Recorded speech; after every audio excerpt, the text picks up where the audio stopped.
Oke, kita lanjut lagi nih. Kita sekarang akan membahas mengenai kesetimbangan air dalam suhu ruang ya tentu.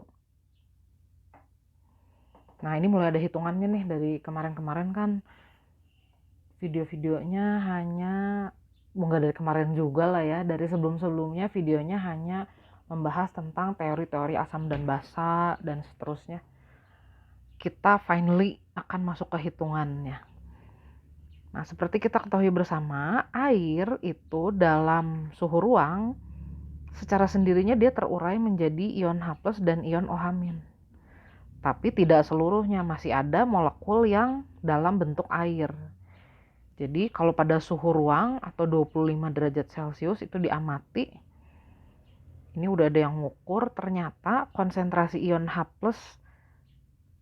yang ada di air itu adalah 10⁻⁷ molar. Kecil banget. Konsentrasi ion OH- juga ternyata sama, 10⁻⁷ molar. Nah, ini akan menjadi dasar perhitungan kita. Kalau dari reaksi ini kita mau menentukan tetapan kesetimbangannya, ada yang masih ingat cara menentukannya adalah kita hitung konsentrasi zat-zat yang ada di sebelah kanan dipangkatkan koefisien dibagi konsentrasi zat yang ada di kiri. Tapi sayang sekali air di sini kan dia bukan larutan, dia liquid. Dia beda dengan ion H+ dan ion OH- yang terlarut di dalam air. Jadi komponen liquid kan tidak menentukan kesetimbangan ya. Nah, jadi persamaan untuk mengukur tetapan kesetimbangan reaksinya hanya begitu aja. Nah, karena ini spesifik untuk air, makanya kita akan menyebut ini untuk selanjutnya sebagai tetapan kesetimbangan water atau air. Lambangnya KW. Nah, dia hanya tergantung dari konsentrasi ion H+ dan ion OH- saja. Nah, kalau suhunya suhu ruang kan kita udah tahu tuh H+-nya 10⁻⁷, OH-nya juga 10⁻⁷.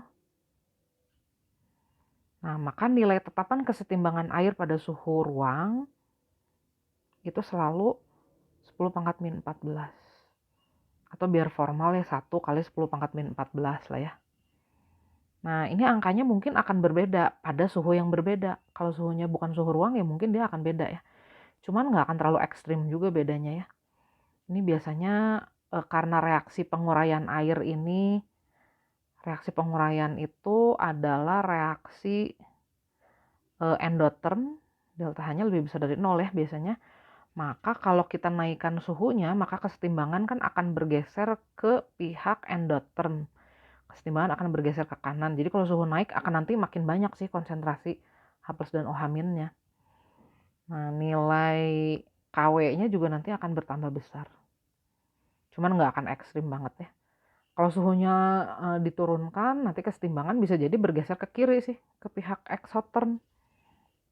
Jadi mungkin nanti H+ dan OH- akan tambah sedikit. Nah, nilai KW-nya nanti akan bertambah kecil.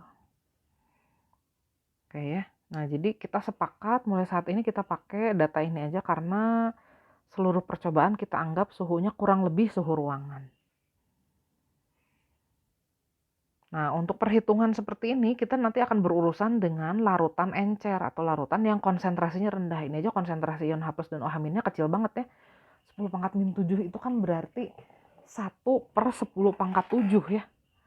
Nah, itu angka yang sangat kecil sekali. Nah, untuk berurusan dengan angka yang sangat kecil seperti ini, ada suatu konsep yang diusulkan oleh seorang yang bernama Sorensen. Nah, menurut Sorensen kita lebih baik menggunakan konsep pH. Nah, pH ini apa sih? pH ini sebenarnya singkatan dari power of hydrogen. Awalnya Sorensen ini akan mengukur kekuatan atau jumlah ion hidrogen dalam suatu larutan. Nah, dia mengusulkan daripada kita ketemu angka yang kecil, lebih baik kita lakukan operasi matematika min-log konsentrasi ion H+-nya saja. Nah, ini bisa kita gunakan juga untuk OH-. Kita bisa menggunakan angka ini juga. Cara atau operasi matematika seperti ini juga. Tujuannya untuk menyederhanakan perhitungan. Supaya perhitungan kita nggak angka yang pangkatnya minus gede banget gitu. Nah, tadi kan kita udah tahu tuh KW itu 1 kali 10⁻⁴. Kalau kita nulisin 10⁻⁴ ribet. Nah, kalau kita pakai PKW berarti kita masukin aja PKW itu artinya min log KW atau min log 10 pangkat min 14. Nah, kalau kayak gini kan berarti kita dapat angka bilangan bulat sederhana ya. Min log 10 pangkat min 14 itu kan artinya 10 dipangkatkan berapa supaya jadi 10 pangkat min 14? Jawabannya min 14. Kemudian di depannya dikasih min. Jadi hasilnya positif 14.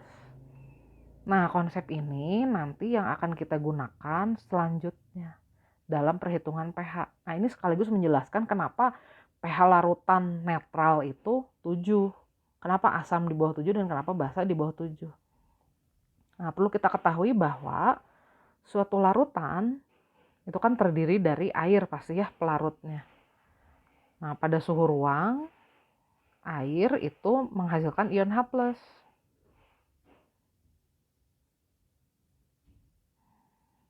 Ion H+-nya 10 pangkat min 7 molar. Ion OH- juga 10 pangkat min 7 molar. Nah, kalau suatu larutan netral berarti konsentrasi ion H+ dan OH- itu sama. Atau kita anggap ya dia seperti air aja. Air kan dianggapnya netral ya. Konsentrasi ion H+-nya sama dengan konsentrasi ion OH-, yaitu sama-sama 10 pangkat min 7. Kalau kita mau menghitung pH-nya berarti kita hitung min logaritma konsentrasi ion H+-nya. Atau min log 10 pangkat min 7. Nah, angkanya 7. Pada saat itu pOH-nya berapa? Kita masukkan juga pada saat netral atau hanya air saja, tidak ada zat yang lain di situ. Konsentrasi ion OH-nya 10 pangkat min 7 molar juga. Berarti pOH-nya 7 juga.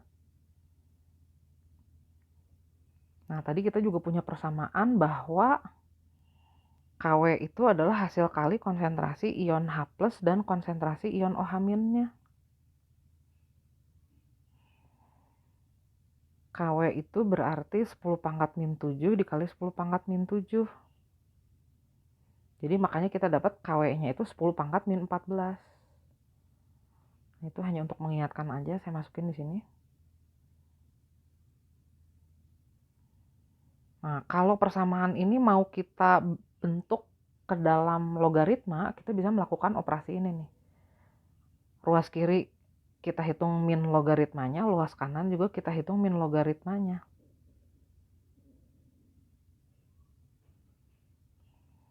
Nah, min log 10 pangkat min 14 itu nanti jadi kita sebut PKW. Angkanya 14. Nah, yang di kanan ini nanti kalau kita uraikan akan menjadi min log H+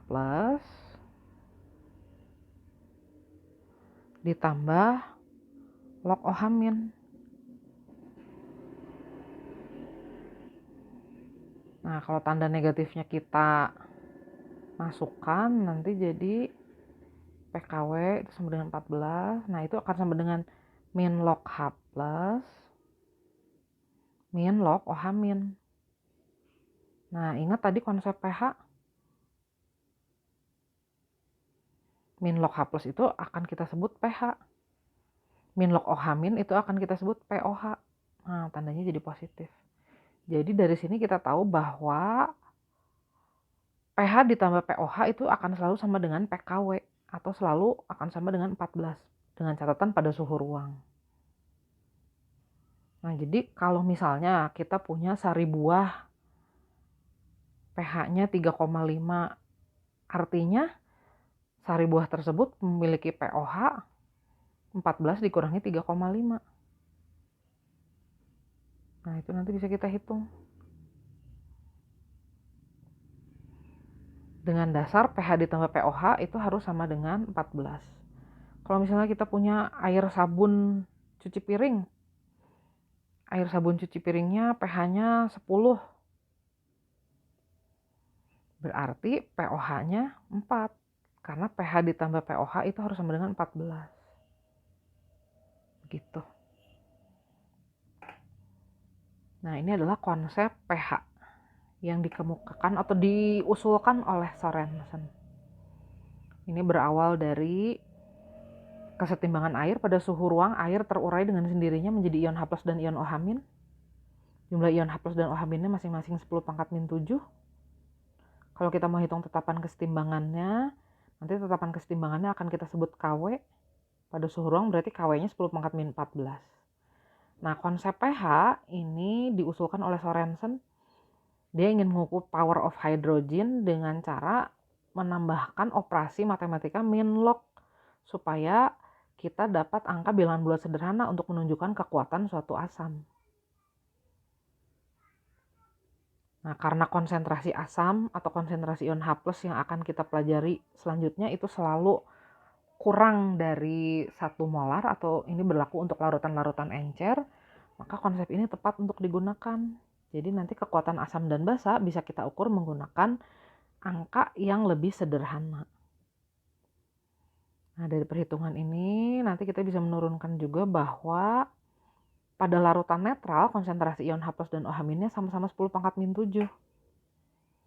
Jadi pKw-nya 14. Atau pH ditambah pOH itu nanti sama dengan 14.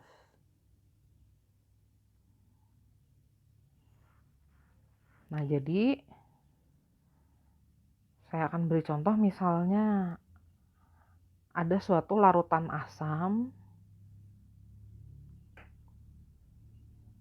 diketahui memiliki konsentrasi ion H+, misalnya 1 kali 10 pangkat min 3 molar. Berapakah pH-nya? Nah, pH itu adalah min logaritma konsentrasi ion H+. Maka pH-nya adalah min logaritma 1 kali 10 pangkat min 3. Saya masukinnya 10 pangkat min 3 aja ya. Jadi pH-nya 3. Nah, larutan ini pOH-nya berapa ya? Kalau seandainya ditanya. Kita harus ingat bahwa pH ditambah pOH itu sama dengan pKw. Pada suhu ruang pKw 14. Jadi larutan ini memiliki pOH sama dengan 11. Nah, ini artinya apa? Ini artinya kalau kita punya larutan asam yang H+-nya 10 pangkat min 3, berarti kita punya 2 komponen minimal dalam larutan ini. Komponen yang pertamanya asam. Jadi si asamnya itu menghasilkan ion H+. Nah, saya misalkan aja asamnya HX misalnya ya. Asamnya itu menghasilkan ion H+, dan ion sisa asam X- tadi H+-nya diketahui 1 kali 10 pangkat min 3 molar. Nah, jangan lupa di sini juga ada air. Karena kan namanya juga larutan, komponennya minimal 2. Pelarutnya itu di sini memang selalu air ya, yang akan kita bahas di selanjutnya dalam seluruh sisa bab ini. Nah, dalam larutan ini ada H+ dari air dan ada H+ dari asam. Nah, kalau kita totalkan konsentrasi ion H+ dari asam dan airnya nanti jumlahnya jadi 10 pangkat min 3 ditambah 10 pangkat min 7. Sedangkan OH- berarti dia sisanya. Nah, 10 pangkat min 3 ditambah 10 pangkat min 7 itu nanti pasti kalau kita hitung ini berarti 0,001 ditambah 0,000001. Nah, ini boleh diabaikan kan jadinya ya. Jadi kurang lebih konsentrasi ion H+-nya 10 pangkat min 3. Nah, pada suhu ruang, hasil kali konsentrasi ion H+ dan OH- itu harus selalu sama dengan Kw atau 10 pangkat min 14. Nah, kalau konsentrasi ion H+-nya tadi kita misalkan 10 pangkat min 3, berarti OH-nya berapa nih? Kw-nya kan selalu tetap ya, tetapan kesetimbangan air ya selalu tetap. Berarti larutan ini mengandung konsentrasi ion OH- 10 pangkat min 11 molar, kecil banget. Atau pOH-nya 11. Nah, jadi kalau kita punya larutan, hanya akan ada 3 pilihan sebenarnya ya.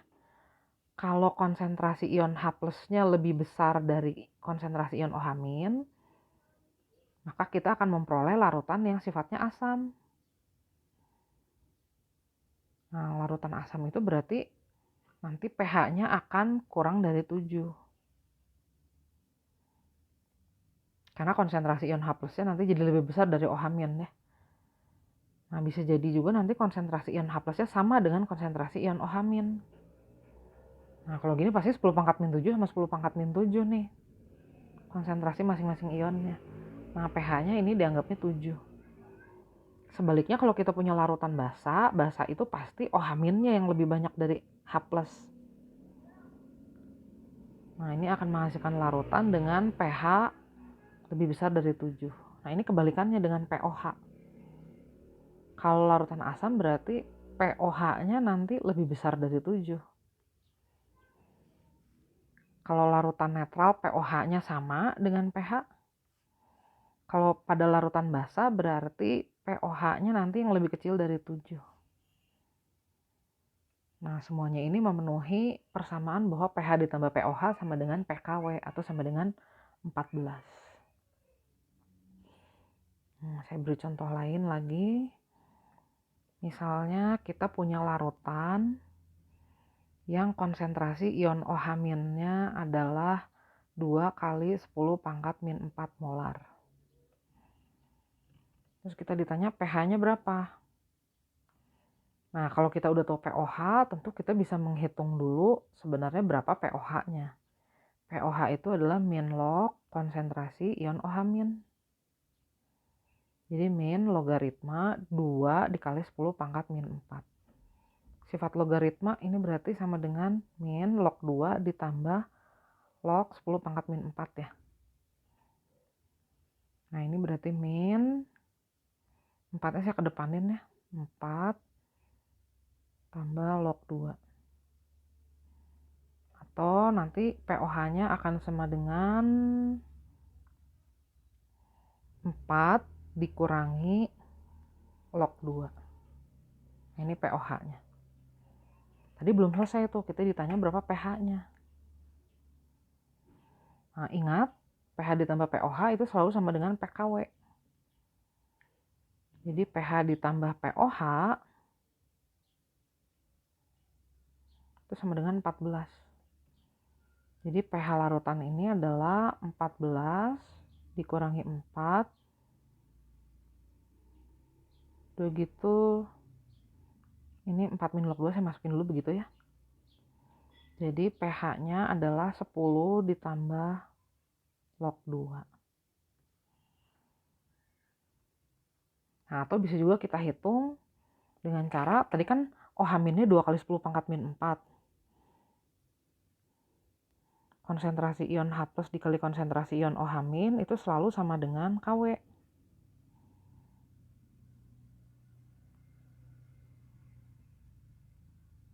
KW itu kalau suhunya dianggap suhu ruangan, dan akan selalu dianggap suhu ruangan, 10 pangkat min 14. Jadi konsentrasi ion H plusnya 1 kali 10 pangkat min 14 dibagi 2 kali 10 pangkat min 4. Atau ini sama dengan 0,5 dikali 10 pangkat min 10. Atau 5 dikali 10 pangkat min 11. Nah, kalau kita hitung pH-nya berarti jadi 11 dikurangi log 5. Nah, log 5 itu kan 0,7 ya, kurang lebih dibulatkan. Jadi nilai pH-nya adalah 10,3. Nah, kalau kita hitung dengan perhitungan yang tadi kita dapat pH-nya 10 ditambah log 2. Log 2 itu kalau dibulatkan kurang lebih 0,3. Jadi sama aja nih. Kita akan dapat angka yang sama. Ini cara yang pertama. Dihitung dulu pOH-nya, baru dihitung pH. Nah, kalau cara yang kedua, kita menghitung dulu konsentrasi ion H plus-nya. Oke. Nanti selanjutnya kita akan belajar cara menghitung konsentrasi ion H plus dan OH- dalam suatu larutan. Nanti ada penurunan rumusnya dulu. Nah, sampai sini mungkin kita nanti perlu latihan agak banyak. Misalkan ada suatu larutan, misalnya pH-nya 5 min log 2. Berapakah konsentrasi ion H plus-nya? Nah, kita bisa lihat pH itu adalah min log konsentrasi ion H plus. pH-nya 5 dikurangi log 2. Ini sama dengan min log konsentrasi ion H+.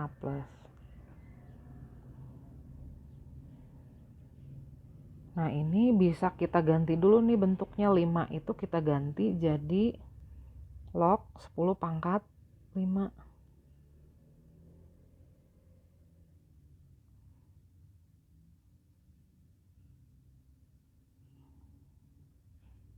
Nah, untuk menghilangkan negatifnya saya kali negatif 1 di kiri dan di kanan. Jadi ini min log 10 pangkat min 5 ditambah log 2. Saya kalikan min 1 ini. Ini jadi log H+.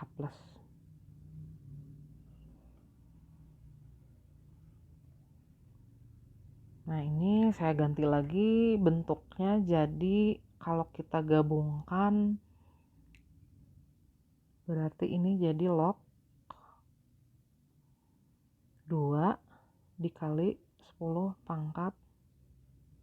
Oh, ini saya mau masukin mengkalikan negatif, ininya mah enggak jadi negatif ya. Salah tadi. Nah, jadi begini nih. Ini berarti log 2 dikali, saya ganti dulu sekali lagi ya biar nggak bingung. Ini jadi log 10 pangkat min 5, karena min log itu kan minnya bisa dijadiin pangkat. Ini sama dengan log H+. Nah, ini kita gabung baru nih 2 dikali 10 pangkat min 5. Berarti H plusnya adalah 2 kali 10 pangkat min 5. Satuannya molar kalau konsentrasi. Nah, ini kalau dikasih tahu pH, terus kita harus nyari konsentrasi ion H+. Kita coba lagi contoh soalnya, misalnya ada suatu larutan basa, misalnya larutannya pH-nya 10 ditambah log 3 misalnya. Berapa konsentrasi ion OH-nya? Nah, pertama, kalau pH-nya 10 tambah log 3, kita harus hitung dulu pOH-nya. Ini larutan basa nih. pH ditambah pOH sama dengan pKw.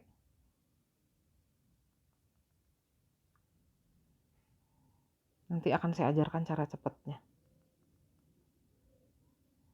Nah, berarti pOH-nya kalau kita hitung di sini 14 dikurangi 10 tambah log 3, jadi 4 dikurangi log 3. Nah, 4 dikurangi log 3 itu sama dengan min log ion OH-, konsep pOH di sini. Nah, untuk menghilangkan negatifnya, saya kali negatif dulu aja ya di kiri sama di kanan. Jadi min 4 ditambah log 3 sama dengan log ion OH-. Min 4 itu kan berarti log 10 pangkat min 4. Jadi saya ganti bentuknya.